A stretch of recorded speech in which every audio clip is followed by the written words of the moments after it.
Katrina, I feel like I might have asked you this next question before. I've drawn all these lines, and now I've labeled them. Am I done? Not yet. Not yet. One more thing to do before these measurements are nice and accurate. So they won't be accurate yet, even though I haven't put in pitch. These measurements and this surface area that I'm attempting to calculate here, will it actually be dynamically affected by adding pitch? Definitely. The app is going to recalculate that surface area to account for the slope of the roof. Okay. And depending on how steep it is, it could definitely impact your square count, your linear feet.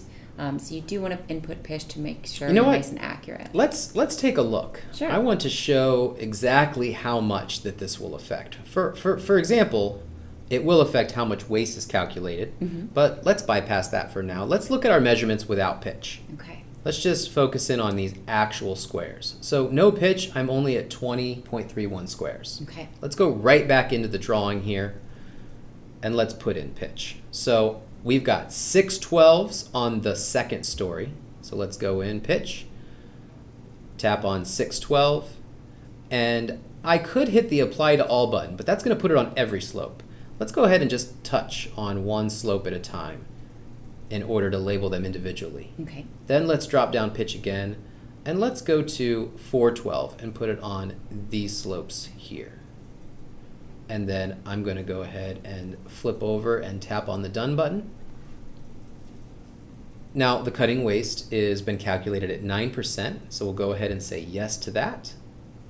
And we'll switch back over into the measurements screen here, and we've gone up a full 2 squares based on adding that pitch. So it's very important that you put the pitch value in on the roof. Let me show you one other change that will occur.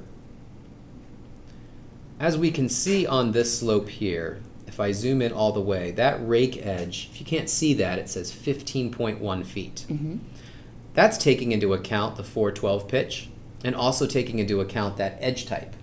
Well, if I unlabel that edge type just temporarily, it's going to not take into account that it's a slope running up and down. Gotcha. So it is decreased by just about a foot, the difference between a 0/12 pitch and a 4/12 pitch. Right. As soon as I relabel it as rake, you'll notice that it jumps right back up to 15.1 feet. Gotcha. So both labeling your lines and putting in pitch is paramount in getting accurate measurements in RoofSnap. But as long as you've done both and, of course, drawn your lines nice and straight, your measurements will be dead on.